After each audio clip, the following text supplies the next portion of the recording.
आज आपण सकाळच्या नाश्त्याला अगदी घरगुती साहित्यात आणि अगदी झटपट होणारी रव्याची आंबोळी बघणार आहोत। तर रव्याची ही मस्त जाळीदार लुसलुशीत आंबोळी बनवण्यासाठी अजिबात दही किंवा सोडा इनो वापरलेला नाही।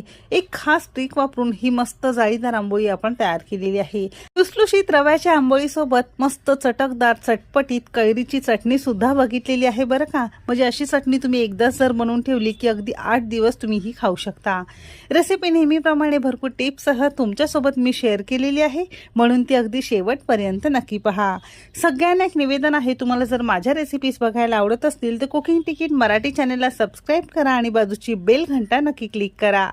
चला तर मग वेळ न घालवता रेसिपीला सुरुवात करूया। सगळ्यात पहिल्यांदा आपण रव्याचं बॅटर किंवा पीठ बनवून घेणार आहोत। त्यासाठी मिक्सरचं भांडं घेतलेलं आहे।